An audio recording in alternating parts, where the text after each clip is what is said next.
Hello and good year to everyone. It's time again for a little moon session. And as you perhaps have seen in the last one, that I got this very painful time behind me because I had to suffer from a loss of a family member.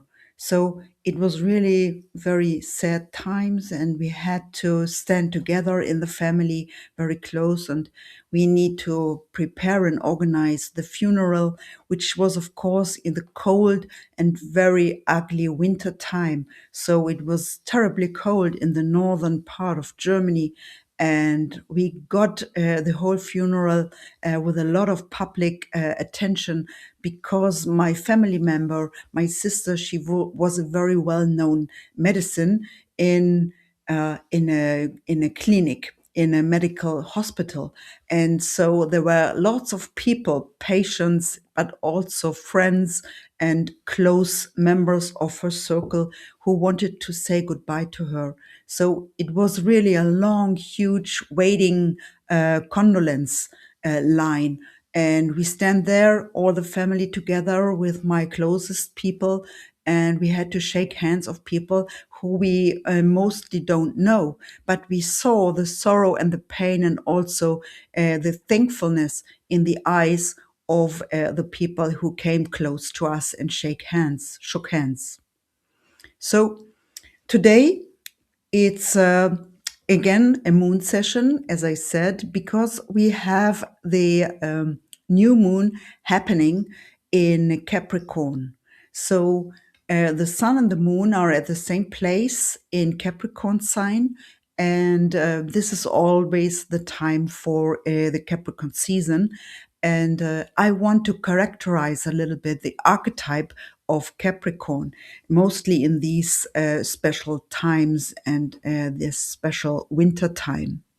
So let me again read something out of my book, which I wrote in English as well as an ebook, and I want to recapitulate a little bit with you the whole zodiac journey. So it is again time for a little recapitulation in the zodiac journey. First was the body that belongs to earth and form, which showed itself in the first quadrant, with fairy Aries, ruled by Mars, earthy Taurus, ruled by the Taurus Venus, and airy Gemini, which is ruled by Mercury.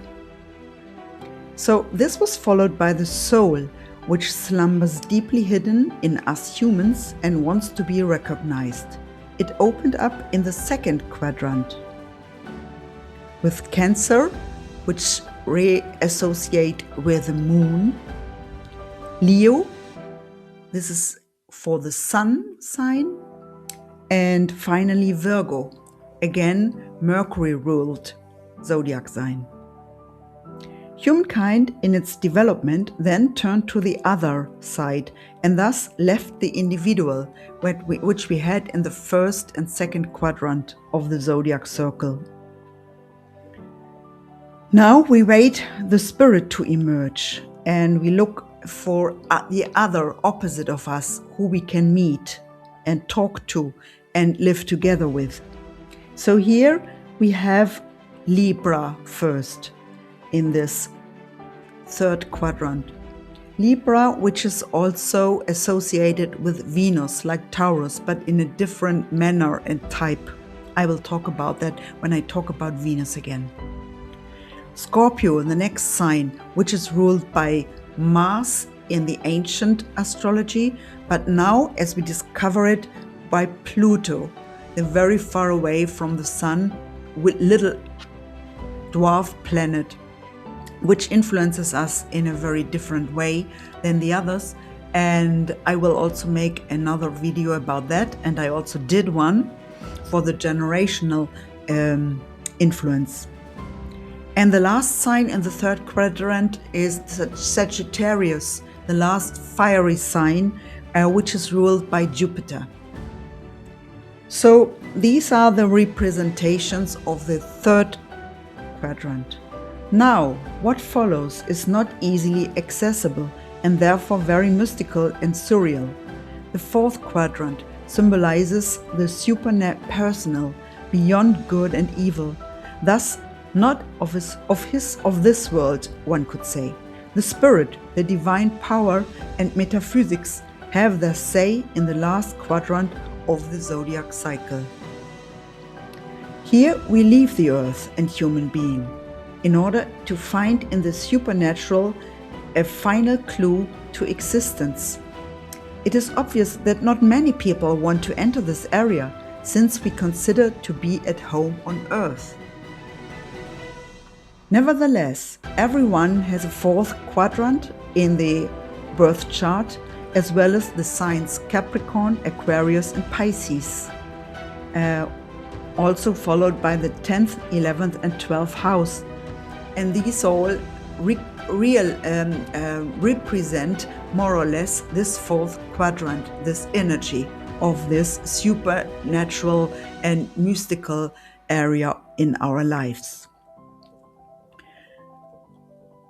So, however, it is up to each person to decide whether he or she ever enters this terrain. No liability for any damage is assumed by the universe because other laws apply here, not the personal ones and not the social ones. Let's start with Capricorn, which leads the fourth quadrant as the last cardinal earth sign in the circle. It is remarkable that the 10th house, ruled by Saturn, as well as Capricorn itself, is always exalted in a chart with the midheaven as the highest point. This indicates its extraordinary importance. Capricorn is a cardinal earth sign with Saturn as its ruler, as said. This planet is also interpreted as superpersonal, representing the master over time. This energy is stable, long-lasting, and independent of other influences. This zodiac sign wants to build something that is important and lasts forever. For achieving this, they know that they have to work hard, the Capricorn archetype. More, they have to put their own needs aside in order to serve the society, the public. Capricorns can be very unyielding, but always for the cause and rarely for themselves. They show a certain harshness, often against themselves more than towards others. Fun and playing games are alien to them, for the seriousness of life is top priority. A higher purpose seems to drive them, making every obstacle along the way surmountable, no matter how huge. With perseverance, ingenuity, and the drive for perfection, they climb steadily up on the mountain. The small successes in life do not interest them, but the big success when everything has its right place. That's right is an important expression of a Capricorn-bound person. They stand at the top of the highest mountain, like a real Capricorn, and critically survey the state of humanity.